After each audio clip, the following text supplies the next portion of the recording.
Welcome everyone. Let's begin our lesson for today by going over the learning goals and success criteria.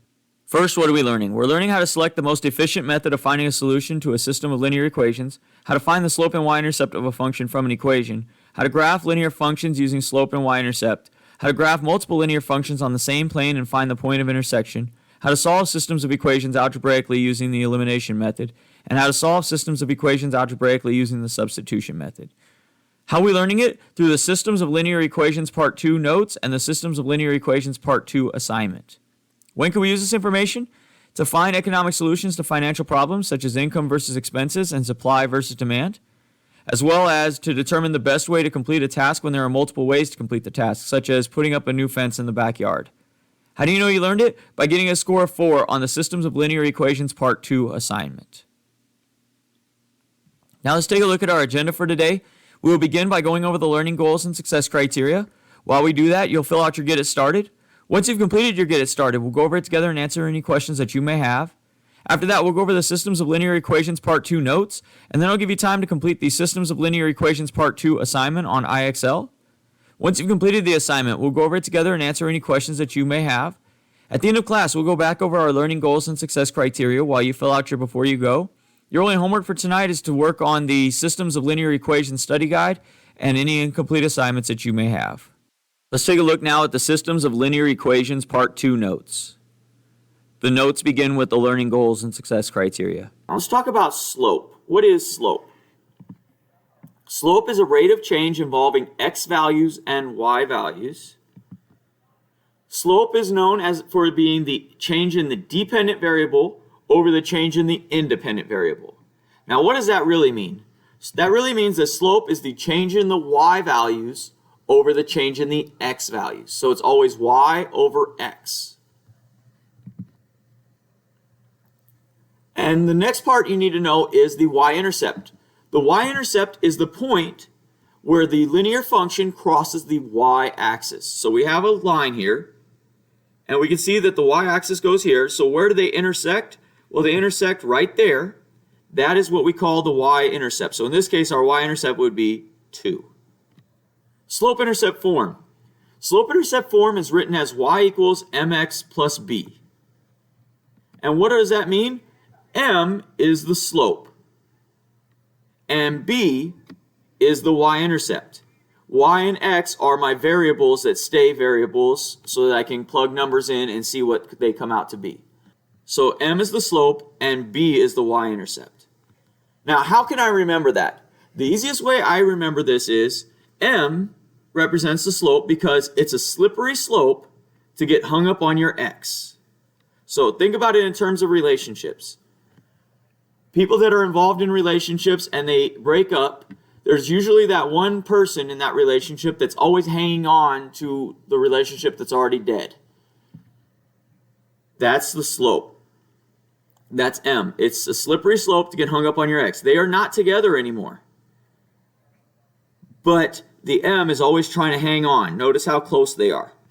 So M is trying to hang on, and it's a slippery slope to get hung up on your ex.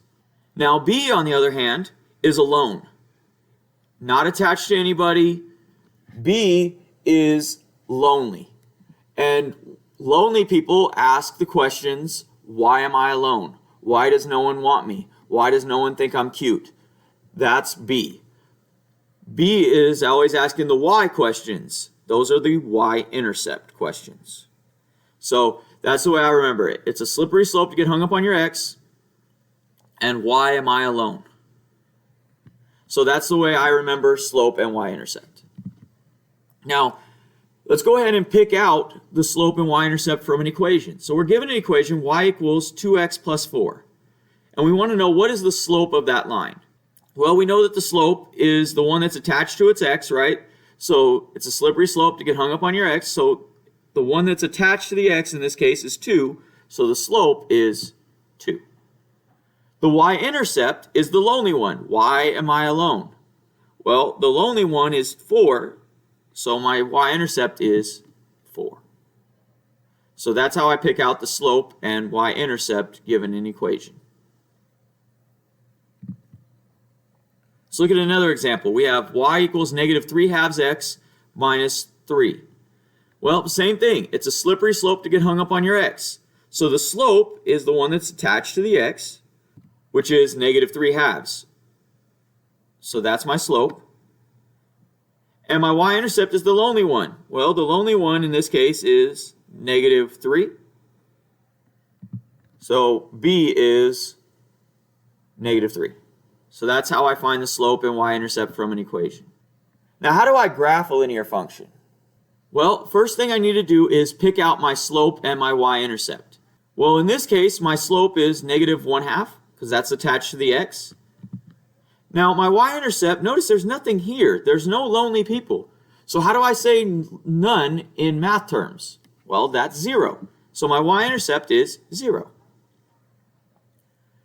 So now when I graph this, the first step is I plot the y-intercept. Well, my y-intercept is 0. So I'm going to go along my y-axis and find 0, which is right here. And I plot my point.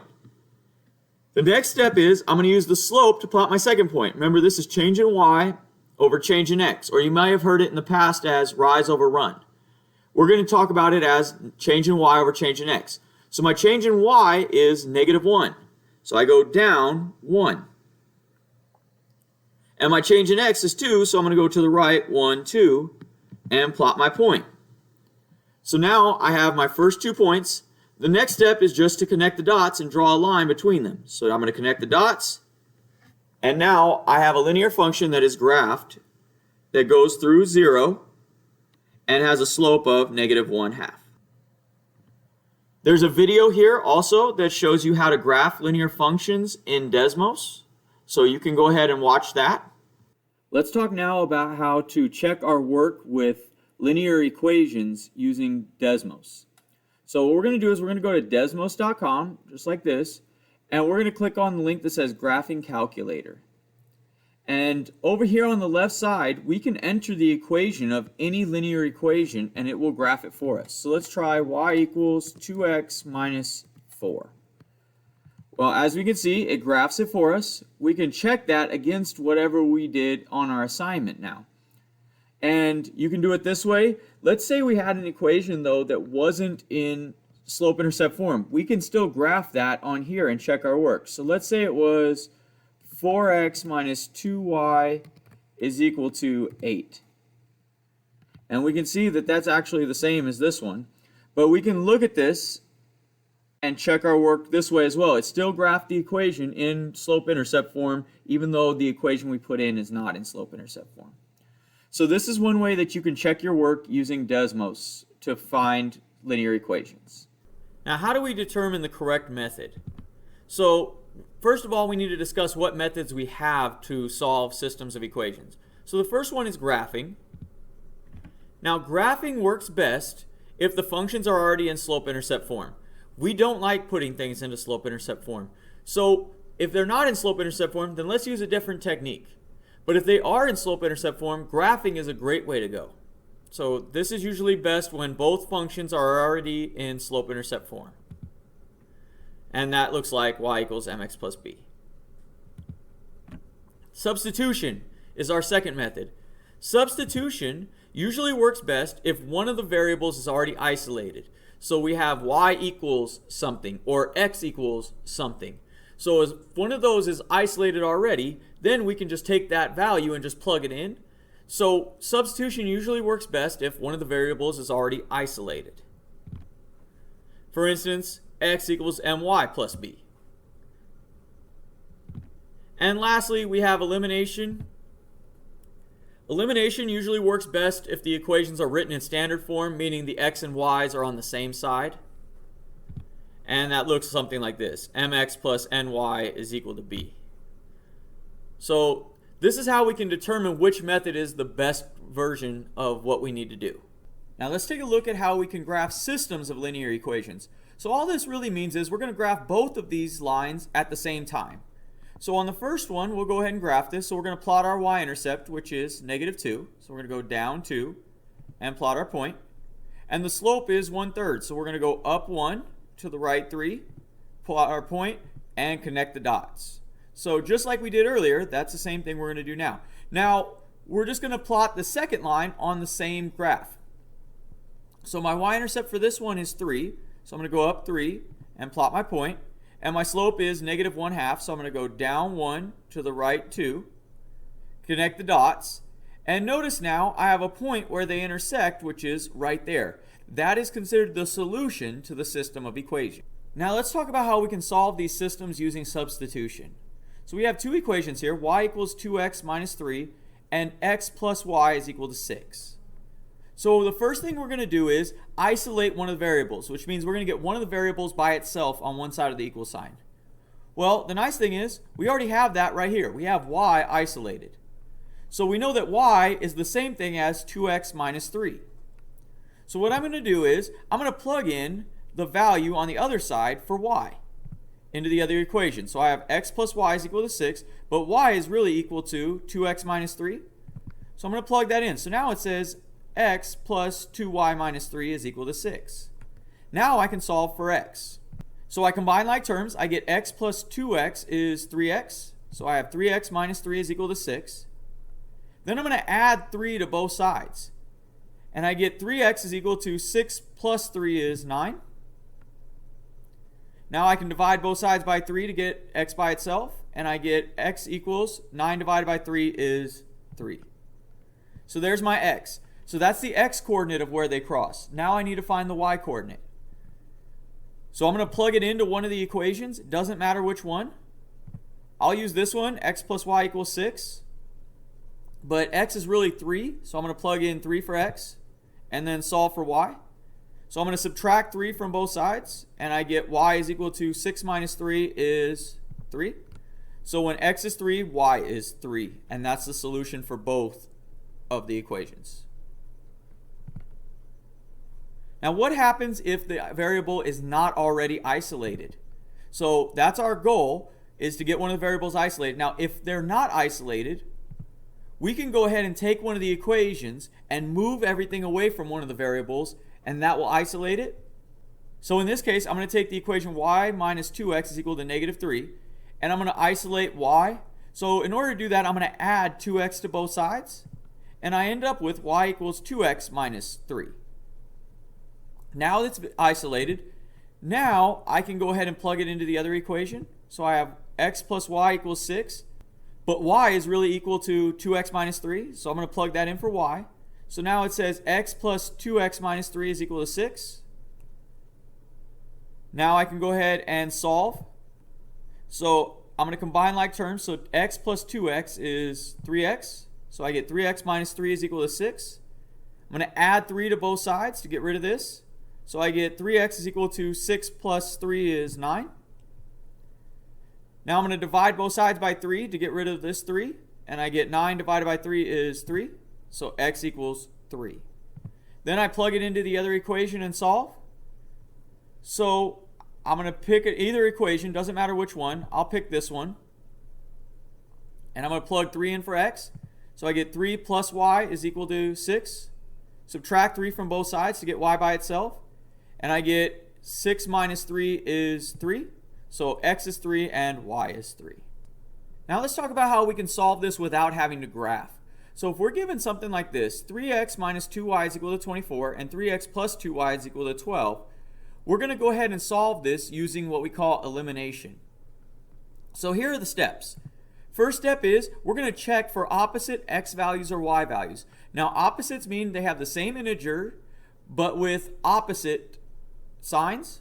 So for instance, we have a positive 3 and a positive 3. Those are not opposites. We have a negative 2 and a positive 2. Those are opposites. So these two represent opposites.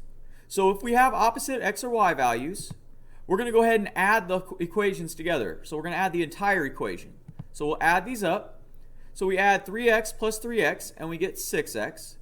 Negative 2y and 2y is equal to 0, right? So that's the elimination part. We eliminated the y's. And then 12 plus 24 is 36. So we end up with 3x is equal to 36. Now we're going to solve for x. So 6 is being multiplied by x, so I undo it by dividing. So we divide both sides by 6, and we get x is equal to 36 divided by 6 is 6. So that's x. Now we know the x coordinate of where they cross, but now we need to get the y coordinate. So we're going to plug 6 in for x into one of the two equations. It doesn't matter which equation you pick as long as you plug in x as being 6. So we'll go ahead and pick this one. We'll pick the first one. And we're going to plug 6 in where x is. So instead of being 3x minus 2y is equal to 24, it's going to be 3 times 6 minus 2y is equal to 24. So 3 times 6 is 18. So we get 18 minus 2y is equal to 24. We need to get rid of this 18. So we're going to subtract 18 to get rid of that. And we're left with negative 2y is equal to 24 minus 18 is 6. We'll divide both sides by negative 2, and we get y is equal to negative 3. Now let's take a look at another example. So we're going to check for opposite x values or y values. So we have a positive 1 and a negative 2. Well, they have opposite signs but not opposite values. We have a negative 1 and a negative 1. So again, we don't have opposite values. So if we don't have opposite values, we're in trouble. So what we need to do is we need to create opposite values. We need to multiply either one or both of the equations by some number to get opposite values. So in this case, the easiest looks like it might be the y's, because we could just multiply one of these by a negative 1, and that gives us a positive y and a negative y. But we could also do the x's. We could multiply this whole thing by 2. That gives us a positive 2x and a negative 2x. But we're going to go ahead and do the top one by negative 1. If we multiply the top one by negative 1, we get positive y and negative y. Now, here's the deal. Anytime we multiply this, we have to multiply everything. So that's the x's, the y's, and the constants. Everything's got to get multiplied. So when we do that, we get negative 1 times x is negative x. Negative 1 times negative y is positive y. And negative 1 times 11 is negative 11.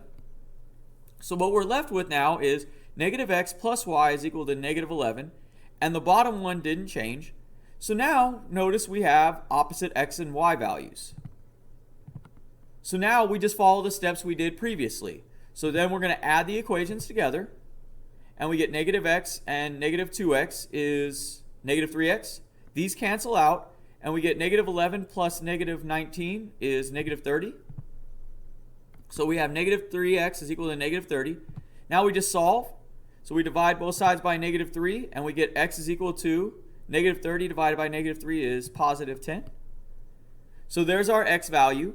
Now we're going to plug that in to one of the equations and solve for the y value. So I'm going to go ahead and use my new equation. I can use the new equation or any of the two that I started with. I'm going to just use the new equation. That's fine. So I'm going to plug 10 in for x. So this is negative 10 plus y is equal to negative 11. I add 10 to both sides to get y by itself. And I get y is equal to negative 11 plus 10 is negative 1. So y is negative 1 and x is 10. Let's look at another example. We have 5x plus y is equal to 9 and 10x minus 7y is equal to negative 18. So again, check for opposites. Well, 5 and 10 are not opposites, and 1 and negative 7 are not opposites. So I need to create opposites. So I could multiply this one here by negative 2. That would give me negative 10x and 10x.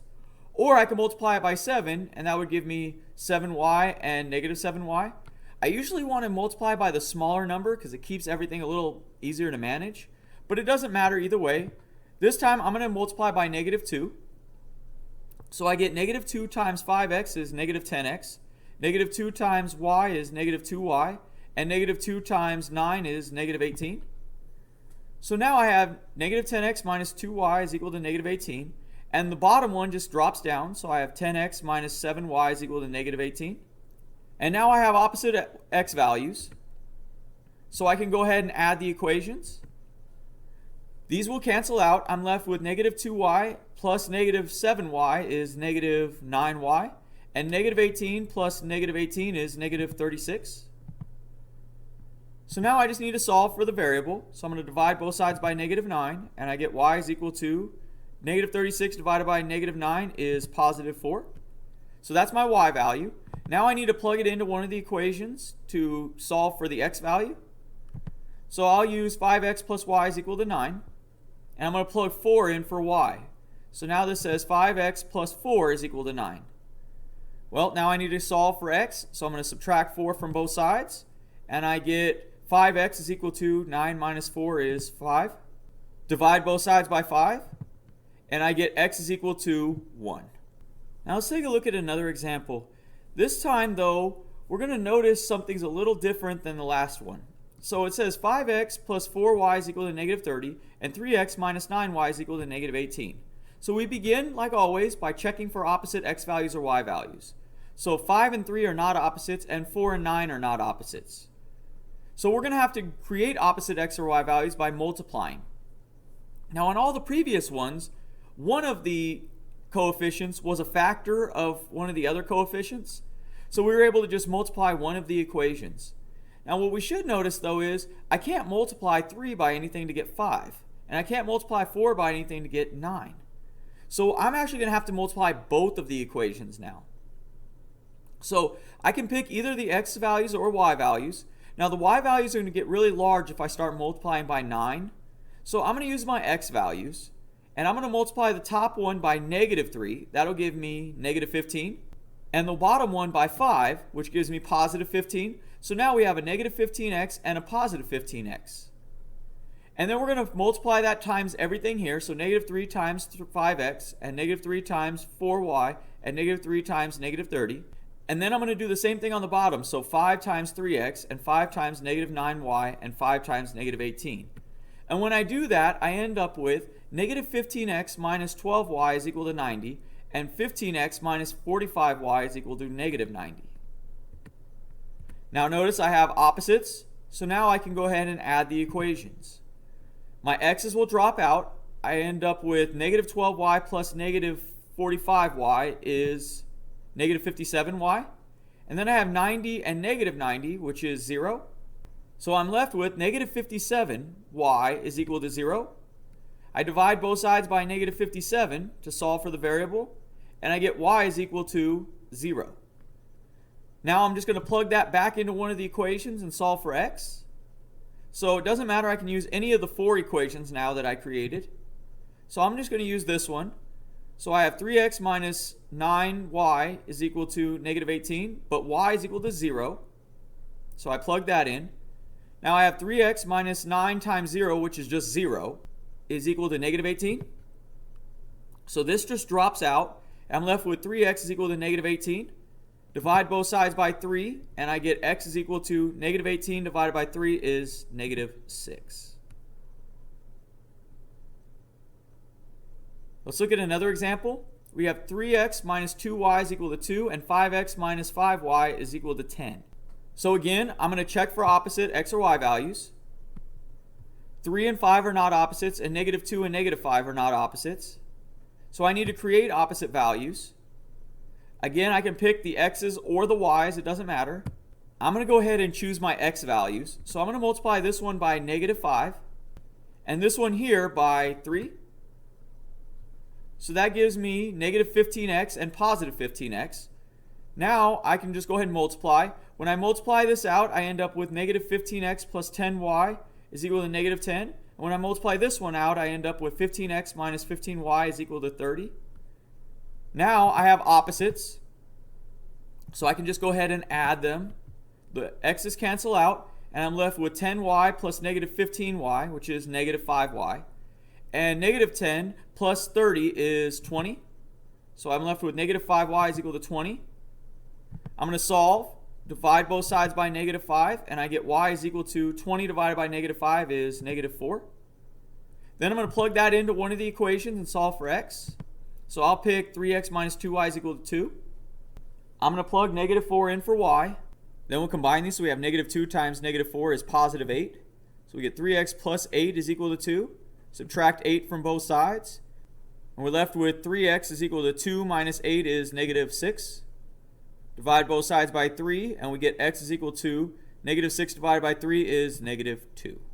Now there's a video here that shows you how to check systems of linear equations in Desmos. So go ahead and watch that video. Let's talk now about how we can use Desmos to check our work when dealing with systems of linear equations. So first thing we're going to do is go to desmos.com, which is here, and we're going to click on Graphing Calculator. Now, this allows us to type in our equations over here. So let's go ahead and put in an equation. So let's say it's y equals 2x minus 4. So there's our first equation. Now we're going to type in our second equation. So we're going to go to the line below it, and let's say it's y equals negative 2x plus 4. So there's my two lines, and if I go to where the two lines intersect and click on it, I can see that it gives me the coordinates of exactly where the two lines intersect. They intersect at x equals 2 and y equals 0. So this would be the solution to my system of equations. And I can do this by inputting any two equations and then going to the point of intersection and clicking on it. It will tell me what the coordinate of that is, with the x coordinate first and the y coordinate second. So this is how you can check your work using Desmos when dealing with systems of linear equations.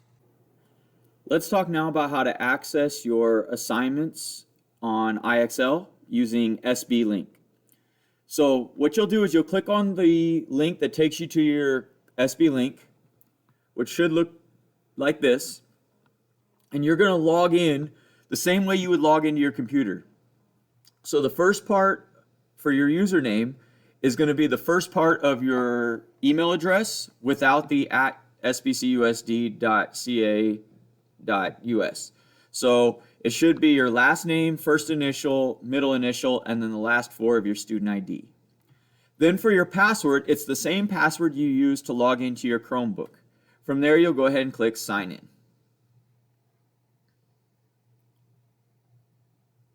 And it should take you to a page that looks kind of like this. You're going to go find the link that says IXL, which is right here. And I'm going to go ahead and click on that link. And it should take me to the IXL login page.